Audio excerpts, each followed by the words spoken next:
The Railway Station Man, October 18th and 23rd at 7, 5 Pacific on TNT and TCI Cablevision. Little kiddies, Snick and TCI Cablevision want to know, are you afraid of the dark? Well, Snick's got spooky tales that will have you screaming your little heads off. Wishing for stories that will curl your hair? Be careful what you wish for. You might just get it. Are you afraid of the dark? On Snick. Nick, Saturday nights at 8:30, 6:30 Pacific on TCI Cablevision.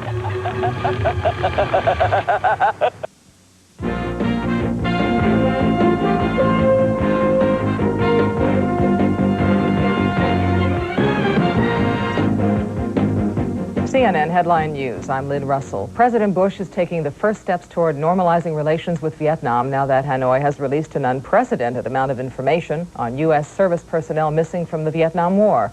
Wolf Blitzer reports. After meeting with Joint Chiefs Chairman Colin Powell and other aides, President Bush went to the Rose Garden to announce what he says is a breakthrough in the search for missing American servicemen in Vietnam. Hanoi has agreed to provide us with all, and I repeat all, information they have collected on American POWs and MIAs.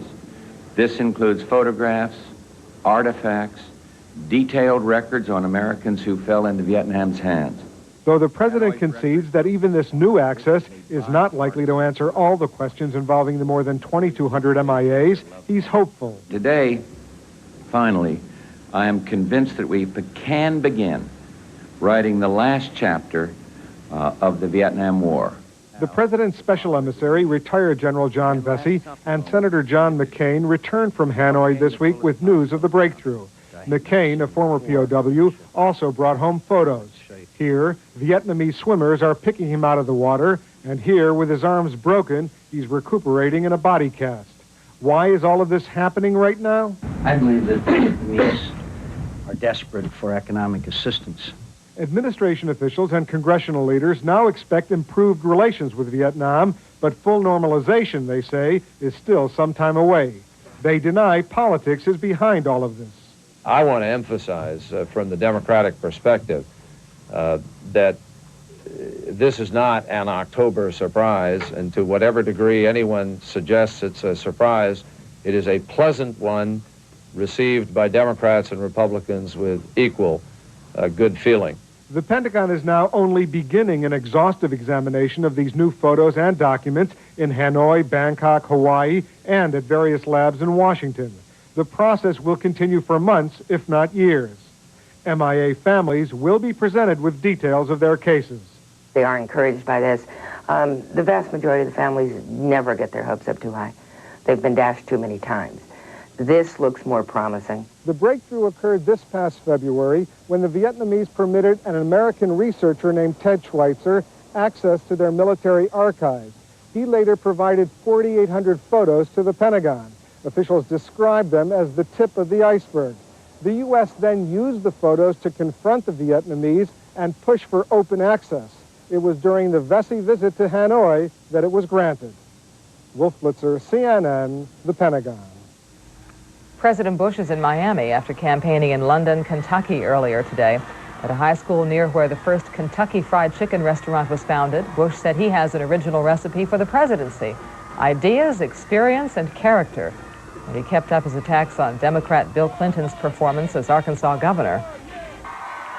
Arkansas, for the 80s, lagged the nation in growth, and in 1991, Clinton says we did better, we led the nation.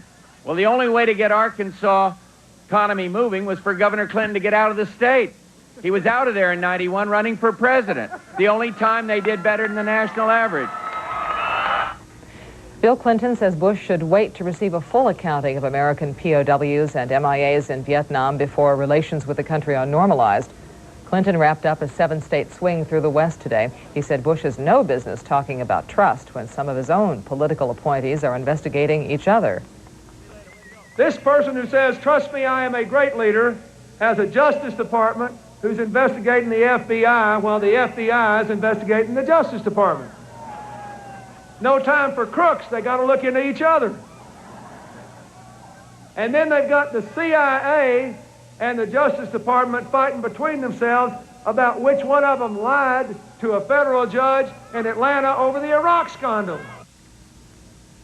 Some farmers who disagree with Clinton's agriculture policies took their frustrations out on a field near Corpus Christi, Texas today. Using plows, they carved the name Clinton with a slash through it. Then they rallied for Bush. Ross Perot's $2 million a day broadcast blitz continues. He plans half-hour network TV infomercials tonight and tomorrow night. So far this month, the Texas billionaire has spent twice as much as his opponents in the presidential race. This weekend, Perot will do some old-fashioned campaigning. He'll speak Sunday at rallies in New Jersey and Pennsylvania. On Capitol Hill today, a Senate committee heard testimony on proposals to curb handgun violence. The committee's considering a bill that would impose a 1,000% excise tax on certain pistol ammunition, and it would set up a national center to study ways to prevent gun-related violence. A National Rifle Association spokesman says he doubts the bullet tax would alter the behavior of criminals. Astronauts aboard the space